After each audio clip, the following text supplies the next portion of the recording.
آپ نے یہ ابھی دیکھا ہوگا، ویسے تو یہ بل جو ہے میرا خیال 2018-19 میں پاس ہوا، جنس کی تبدیلی کا جو بل ہے، میرا خیال آپ میں سے اکثر حضرات یا سارے حضرات اس چیز سے واقف ہوں گے۔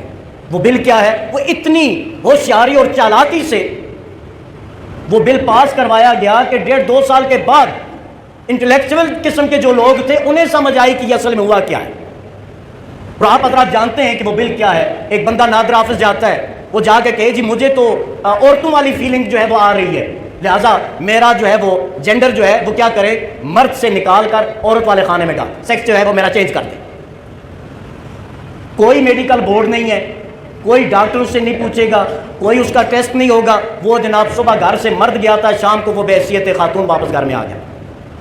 کوئی عورت ہے وہ جا کے کہے نادرا آفس میں میرے اندر تو مردانہ جو ہے وہ فیلنگز آئی ہوئی ہیں، تو نادرا والے فوراً اس کے آئی ڈی کارڈ پہ اس کو مرد لکھ کے دے دیں گے۔ حضرات محترم، آپ جانتے ہیں کہ یہ کیا ہو رہا ہے، آپ جانتے ہیں کہ اس کے اثرات کیا ہیں۔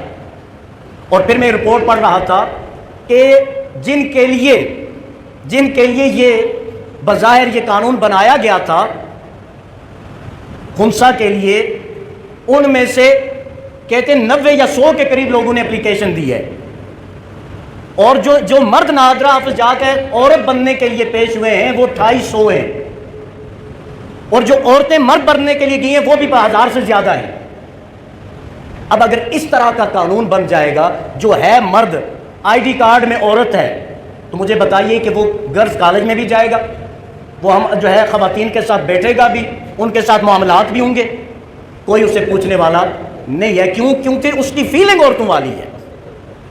اس سے بڑا مذاق جو ہے وہ اسلام کے ساتھ، دین کے ساتھ، قوم کے ساتھ، ملت کے ساتھ کیا ہو سکتا ہے؟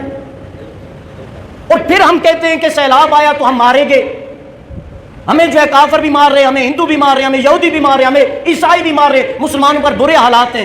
مسلمانوں تم کر کیا رہے ہو؟ جب مسلمان اپنے رب کے اصولوں کے خلاف اپنے قانون بنانا شروع کر دیں گے تو کیا ان پہ رحمت برسے گی یا لعنت برسے گی؟ وہ ترقی کی طرف جائیں گے یا تنزلی کی طرف جائیں گے؟ وہ عزت کی طرف جائیں گے یا ذلت کی طرف جائیں گے؟ اور ہماری ملت خاموش ہے، کہتے جی بس قانون بنا دیا۔ اب قانون کنہوں نے بنایا؟ وہاں اسلامی ذہن رکھنے والے، اسلامی جماعتوں کے نمائندے بھی موجود وہاں۔ اور مزے کی بات یہ کہ یہ متفقہ طور پہ یہ بل پاس ہوا ہے پارلیمنٹ سے اور ہماری اسمبلیوں سے۔ ابھی جا کے 1 یا 2 جو ہے نمائندے تھے، انہوں نے ترمیم کے لیے جو ہے وہاں اعتراض کیا اور بات کی ہے۔ تو من حیث القوم ہم کس طرف جا رہے ہیں، کس چیز کو دعوت دے رہے ہیں؟ اور پھر ہم یہ دعا یہ کرتے ہیں کہ یا اللہ ہمیں جو ہے مدینہ کی ریاست عطا فرما، یا اللہ ہمارے معاشرے میں سکون عطا فرما، یا اللہ ہمیں ترقیاں عطا فرما۔ صرف دعاؤں سے تو کچھ نہیں بنتا، عمل سے زندگی بنتی ہے، جنت بھی جہنم بھی۔ کرتوت کافروں والے، کرتوت منافقوں والے، کرتوت نافرمانوں والے، اور دعا یا اللہ مجھے مدینہ میں موت دینا اور جنت البقیع میں مجھے قبر نصیب ہو۔ ایسا تو نہیں ہو سکتا۔ پہلے اپنے حال پہ تو ہمیں غور و فکر کرنا چاہیے۔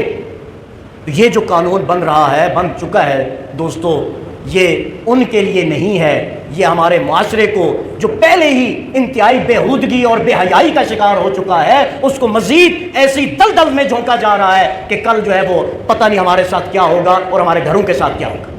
صبح بچہ جو ہے ناراض ہو کے گھر سے نکلا، نادر آفس گیا، اس نے کہا کہ میں عورت بننا چاہتا ہوں، تو واپس کو گیا، بھائی تھا، رات کو بہن مڑ کے واپس گھر پہ آئے۔ کس چکر میں ڈال دیا اس کو ہم کو؟ اور طرفہ تماشا اور ظلم یہ ہے کہ من حیث القوم ہم خاموش ہیں۔ مہنگائی ہو رہی ہے تو ہم خاموش۔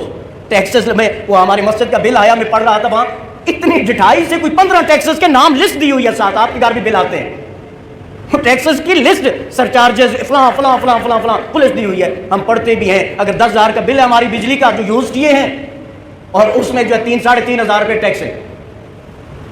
میٹر جو ہے اس کے پیسے ہم پہلے دیتے ہیں، جب لگتا ہے ایسی سادہ ہماری قوم ہے، میٹر کی پیمنٹ فل کرتے ہیں لگوانے سے پہلے۔ آپ میں سے ہر ایک نے لگوایا ہوگا، فل پیمنٹ کر کے لگواتے ہیں نا، اور پھر ہر مہینے اس کا رینٹ بھی دیتے ہیں، ہر مہینے اس کا رینٹ بھی دیتے ہیں، اور پھر اگر وہ میٹر جل جائے یا ڈیمیج ہو جائے پھر اس کی فل پیمنٹ کرتے ہیں جا کے، جی ہمیں نیا میٹر دیا جائے۔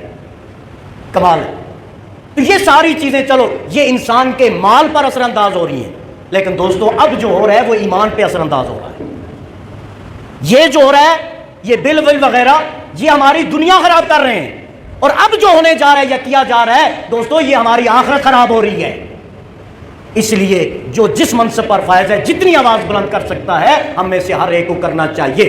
اور یاد رکھنا حضرت صالح علیہ السلام کی اونٹنی کو جنہوں نے قتل کیا تھا کتنے لوگ تھے؟ 4 لوگ تھے۔ کتنے تھے؟ اونٹنی حضرت صالح علیہ السلام کی اونٹنی کو جنہوں نے قتل کیا کتنے تھے؟ اور عذاب کتنوں پہ آیا؟ پوری قوم پر عذاب آیا، پوری قوم کو اللہ نے ملیہ میٹ فرما دیا۔ باقیوں کا جرم کیا تھا کہ وہ خاموش رہے تھے۔ باقیوں کا کیا جرم تھا؟ خاموش رہے تھے۔ یہ غیر شرعی، غیر آئینی، غیر قانونی، غیر اسلامی بل 150 200 300 لوگوں نے پاس کیا ہے، لیکن اس کا خمیازہ پورے 22 کروڑ بھگتیں گے کہ اگر وہ خاموش رہے۔ تو اس لیے باقی چیزوں پہ دوستوں کمپرومائز ہو سکتا ہے، لیکن دین کے اصولوں کے ساتھ چھیڑ چھاڑ کی جائے اس کو کوئی مسلمان برداشت نہیں کر سکتا۔ ہم مانتے ہیں کہ ہم گناہ گار ہیں، ہم مانتے ہیں ہم خطا کار ہیں، ہم مانتے ہیں ہم سے خطائیں اور غلطیاں اور گناہ سرزد ہوتے ہیں، لیکن یا اللہ ہم تیرے نافرمان نہیں ہیں، ہم تجھ سے مقابلہ نہیں کرنے والے اور نہ کرنے دیں گے انشاءاللہ العزیز۔ حضرات محترم یہ اتنی بھیانک ڈیولپمنٹ ہے کہ اگر اس کا رستہ نہ روکا گیا تو کل پتہ نہیں اور کیا ہمارے ساتھ کیا جائے گا۔ اللہ تعالیٰ سے دعا ہے ہم سب کو ہدایت عطا فرمائے اور ہمارے ملک کو اسلام کا گہوارہ بنائے اور سازشوں سے پاک اور منزہ فرمائے۔